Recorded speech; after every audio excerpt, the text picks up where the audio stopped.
Obviously, COVID has had a huge impact on parking operators.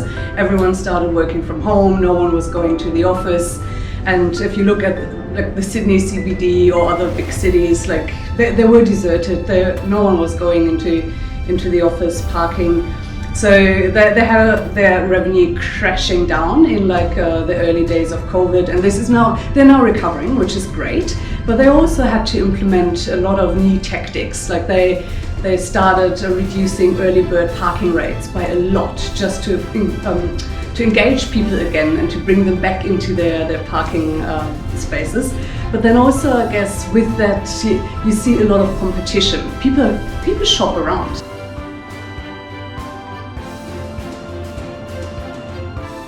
Effectively, we have the end of a 100-year boom in parking, and it's hurting big operators, it's hurting small operators.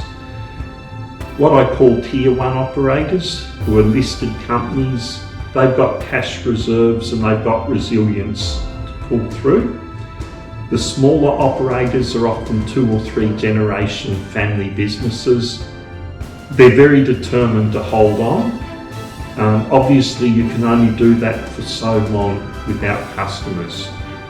So what they're really saying to me is, how can you help us find new customers?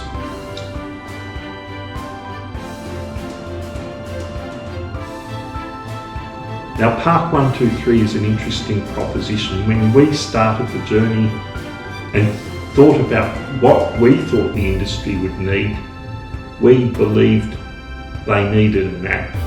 As we got further in, we recognised that there are already the better part of 60 apps out there serving parking stations,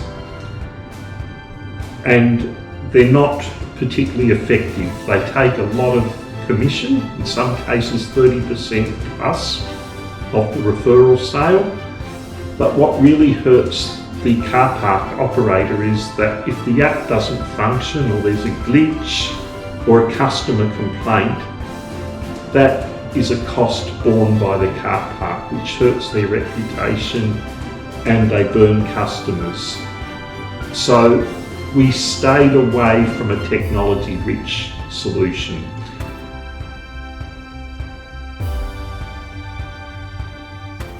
The only way out, as they see it, is to find new customers. They would prefer blue chip corporate customers, and that presents a challenge because everyone's become very dependent on John or Mary citizen turning up at the gate for their early bird on the weekday. So learning from what they're telling us, PARK123 is very much about attracting corporate clientele, and to do that we need to understand the buying psychology of corporates. Why would they buy parking in this present age of huge workforce change? Secondly, what are the drivers in the city? Are there ways that we can engage cities again around parking? Because the mobility needs of citizens, if you like, have distracted the city planners away from the importance of car parks. So we think the future with PARK123 is re-engage corporate and enterprise clients to do corporate social good with their parking spend, and to get the cities involved and engaged to talk to car park operators.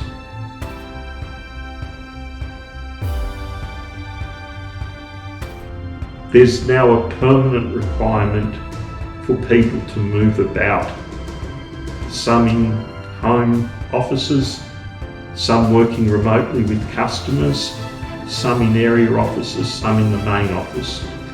And that in itself has created new demands for transport and logistics. Obviously the idea of parking 8 hours a day is not going to be relevant for some employees. They will be asked to stay in a location, come into the office for a set meeting time, move on. So what we're doing is we're providing the flexibility of parking to that changing demographic of worker, and we're doing it under the corporate essential service health and wellness program, so that the employee gets a benefit, the organisation gets a benefit, and parking operators can compete for that business.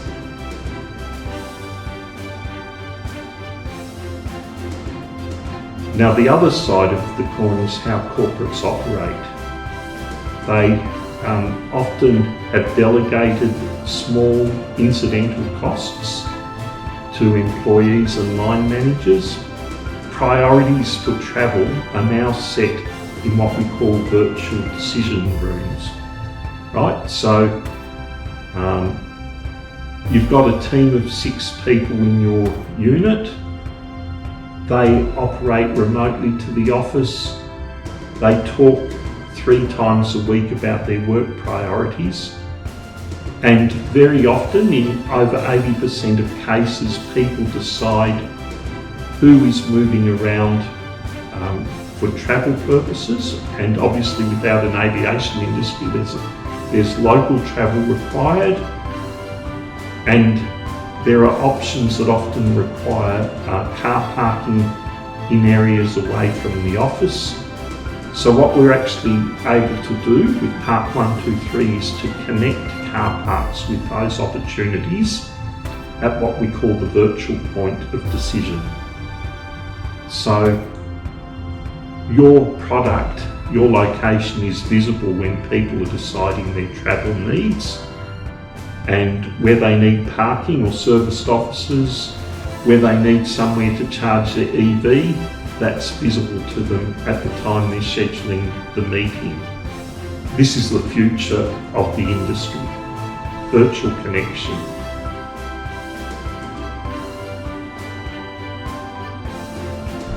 Yes, so we know from, in this case, from shopping centre car parks and shopping centre operators, that EV drivers spend more time in the facility. So we were told by one shopping centre operator that EV drivers spend 20% more time in their shopping centre. Whether that is that they are waiting for their car to charge or for other reasons, we're not 100% sure, but if you compare electric vehicle to normal car, it's 20%, and that 20% dwell time in a shopping center obviously gives you opportunities to engage with the EV driver.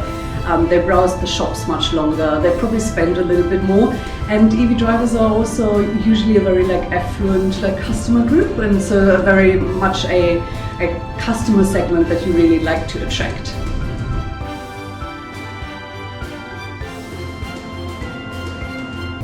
So when we work with car park operators or charging station operators, we're really looking at everything from the initial strategy, what is your business model, how do you make yourself known, where do you communicate that you have EV charging available for EV drivers, all the way to installation and operation. But it's really, we're looking at the holistic picture of getting the strategy for being EV ready right.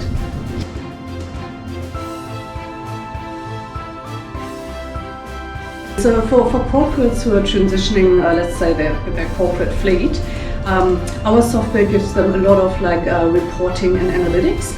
So you can actually run reports per charging station or per all of the charging stations on the number of charging sessions, the energy consumed. If billing is activated, you can run reports on non-revenue, obviously. So that is really where you can then take that information and integrate that with your accounting, with your staff perks, or whatever you need to do. It's all about data. When we look at EV charging, we always say there's basically 3 different flows that we manage. There is the flow of electricity, the flow of money when we do billing, and the flow of data. Just understanding who uses a charger, when our charger's used, and having that information on hand. And yeah, that data is very important to corporates, and because we're building our software in-house, we're always looking at how can we add additional value, and for example, use third-party integrations. Can we integrate with the building management system for the power control? Can we integrate maybe with an accounting system for the billing and the revenue? So we are very flexible in working with our large corporate partners on that.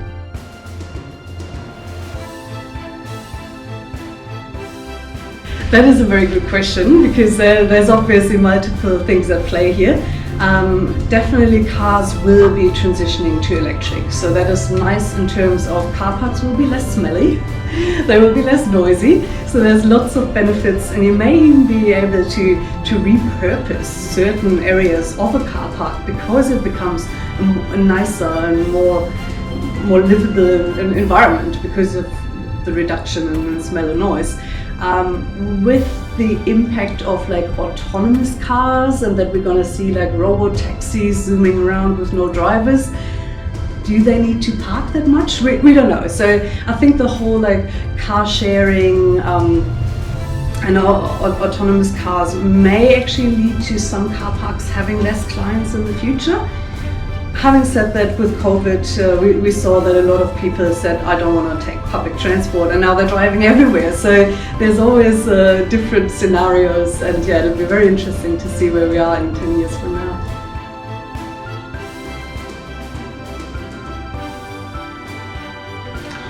If you go to the website, it's park123.mobilitychampions.com. There's a very easy qualification form where you tell us about your park facilities, what capacity you would like to release for sale to corporates, and we will match you to a buyer in your location.